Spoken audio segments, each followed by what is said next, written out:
Hey, welcome back to Cool Quotes. Today we're going to talk about the time that Dawn Wells got arrested and the damage it did to her career. This comes straight from her in an interview. Here we go. Now I gotta set this up just a little bit. At the time, Dawn Wells was living in Idaho, and she would travel back and forth between there and going to meet and greets, Comic Cons, California, doing shows and whatever. But her main base of operation was in Idaho, where she had a house, and she also ran a nonprofit called Idaho Film and Television Institute. This was a place that she was very passionate about. She created it, and she went out personally and found all of the sponsors to donate the money to help these aspiring actresses and actors come aboard and learn more about their craft. She said that although they did teach acting at the school, most of the curriculum was built around other ways that you can monetize and learn to navigate yourself through this career in acting. This is something that she felt was very important because after Gilligan's Island, she herself had a hard time navigating her way around Hollywood and making a living. So anything that she could do to help other people that might not make it all the way to the top and have a huge payday they could live off of, she wanted to share with them because the vast majority of actors and actresses are going to be working actors and actresses, meaning they will never be able to stop. They have to continuously look for ways to monetize and bring in money. Dawn was teaching classes on how to go on auditions, how to do interviews with the media, how to brand yourself and then protect your public image, how to be a spokesperson for another company or brand. Also, find other ways to make money in Hollywood, such as narration and voiceover work. She also would put on the Spudfest Family Film and Music Festival, which was an annual event. And all these students were welcome to play their documentaries or short films that they had. There was also Pierre's Playhouse in Victor, Idaho that allowed them to go on stage and have a play there. But it was a big festival on the whole town and everybody got involved. And it was a really wholesome, good thing and gave these actors and actresses a lot of exposure and a way out into the community. Dawn was out of town in California for about 2.5 weeks. She had been doing some performances, did a few meet and greets while she was out there, and now it was time to come back. Now, when she's gone, she has people watch over her house. It was really her friend that just did this for her, and he would also drive her car so it looks like it's coming and going and being moved. And he said, I will pick you up when you get back into town, and that was the arrangement they always had. No problem. She lands, he shows up, picks her up at the airport, and they drive back into town. Everything's going good, but they have to go have lunch with the mayor because the mayor wanted to celebrate success of Spudfest and everything. So they show up, have lunch with the mayor and some other people. It's a good time, everybody's happy, and then it's time to leave. They get back in the car, and the friend says, I have to stop by so-and-so's house before I take you home. And she says, oh, okay, because she knows them too. So everything's good. They head over to this person's house. They pull up and she notices that there's a bunch of other cars here, but she doesn't think too much about it. They walk inside and guess what? It's a surprise birthday for Dawn. Yep, her birthday's October 18th, and her friends all waited and had this set up for when she got back in town. So there she is at her own birthday party. She said she had a wonderful time and hung out with all her friends for about 4 or 5 hours. But now it's getting dark early. It's October, and she wants to get back home. She's been on the road in airplanes that day. So she says she's going to leave, and she makes a toast to everybody and has another sip of champagne. Now her friend says that he's going to stay there, and so she goes ahead and gets in her car and is going to just drive on back to her house. So she's cruising on down the road, and it's dark outside, and now it's getting kind of chilly, and she's just been in California for a few weeks, so she's not used to that. So she wants to turn on the heater. Now this is a new car to her. She purchased it about 2 or 3 months before this and probably only drove it 5, 6 times, she said. So she reaches down and turns on what she thinks is the heater, but it starts blowing out colder air. It's like the AC. So then she has to take her eyes off and she looks over at it and she doesn't see a heater button. It's just a slide that you go from red to blue. And she thinks, if I turn it all the way to that, is that going to be heat? Why is there not a heat button on this? And that's when she crossed the center line a little bit. And next thing you know, whoop, a cop pulls her over. Now, she says this was not a local police officer that may have known her. This was a state trooper, and he was very serious.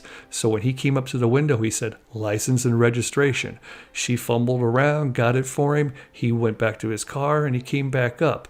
And he said, do you know why I pulled you over? She says, maybe I swerved a little while I was trying to adjust the heat, and told him the story. And he said, I'd like to do a field sobriety test on you. And she thought, what? She says that she started thinking a couple things at once. Well, one, I don't know what a field sobriety test is. And two, I guess this guy doesn't know me because when he read my name in, it didn't ring a bell. So I'd be an idiot if I said, hey, I've been on a TV show, Gilligan's Island and stuff. I'm not going to do that. So I'm just going to get out and go for this test. And so he has her line up and try and walk a straight line. And she was wearing her heels. And she said, okay, I'm going to go for it. He goes, well, you can take your heels off if you want. She says, no, I'm not drunk. I've only had 2 sips of champagne hours ago. And so she walks the straight line in her high heels and everything's okay. And then he says, well, just to make sure you don't have any open alcohol or anything inside the car, I'd like to look around. And she said, sure, go ahead. She's standing on the side of the road. The officer's looking around the car, and when he gets to the passenger seat, he finds something. Then he walks right over to her and tells her to turn around, put her hands behind her back, and he puts cuffs on her and sticks her in the back of his patrol car. And she's like, oh my God. And he goes, you are under arrest for possession of drug paraphernalia. And she's like, huh? Now on her way to the station, she's in the back of the car thinking to herself, what could they have found that they're thinking is paraphernalia or drugs? What could I have had? I don't do drugs. I don't have paraphernalia or any of this. This isn't me. What's going on here? And when they take her in, they take her mug shot. And now she's really freaking out. And someone brings up there and they show her what they found. It's a cigarette pack. And inside there are 3 roaches, they called them. And she looked down and she knew what they were when she seen them. They're the ends of marijuana cigarettes that someone had. But she's like, that's not mine. And they're like, yeah, right. She says, no, I'm serious. I don't smoke. I don't do drugs. I'm not drunk. That's not my marijuana. And then she realizes, oh, wait, somebody's been using my car. And they go, yeah? And she goes, yeah, for like the last 3 weeks. They picked me up from the airport and all this. It could have been left by someone else. And they said, well, that's also something very common that people tell us when we find drugs in their car. And she goes, no, I'm telling you, this is real. And she tells them the whole story of her day. And that's when they realized, oh, you're Dawn Wells who played Mary Ann on Gilligan's Island? Oh. She said, oh boy, I knew right then. I'm in big trouble. These guys can't wait to tell everyone that they arrested Mary Ann for possession of drugs. Oh my gosh, what am I going to do? Well, in the meantime, they told me I was free to go. I had a ticket and a court summons to appear for this in January. But right now, I could leave and go over to the impound lot where they had my car, and I was able to get it and go home. Now, when I got home, I made a call to my lawyer and left him a voicemail on his answer machine telling him the story, and I went to bed. The next day, before I even woke up, papers around the country had this whole story, but they had it wrong and all crazy headlines. She said it was horrible. Dawn Wells arrested for drunk driving. Gilligan's Island star arrested for wild night out drinking and drugging. Dawn Wells jailed for drug possession. Just how out of control is she? She said there was nothing she could do. As the media cycle just ran these stories, they sensationalized it to the point that even the Girl Scouts, whom she was a spokeswoman for years, dropped her the very next day. Then came all of the people that took back their donations for her school and Spud Fest, in excess of over $75,000. She says that I had built all of this up over the years through my reputation.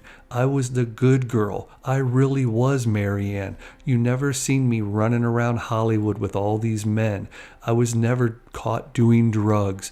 I never got drunk in public. I didn't do any of that. I was really a dull girl and living a good life. And then all of a sudden, it's over. So I had to go ahead and do what I've done many times in my life. Just put one foot in front of the other and continue on. Now, when February came around and we finally had the court case, my friend admitted that that was his marijuana, and they gave him a fine and a small jail sentence. That's how strict they were. So when all of the charges against me were dismissed, the National Enquirer and their ilk decided that wouldn't make a good headline. So instead, they ran with things like, "Did Dawn Wells pay off the judge? Dawn Wells reaches backroom plea bargain in drug possession case."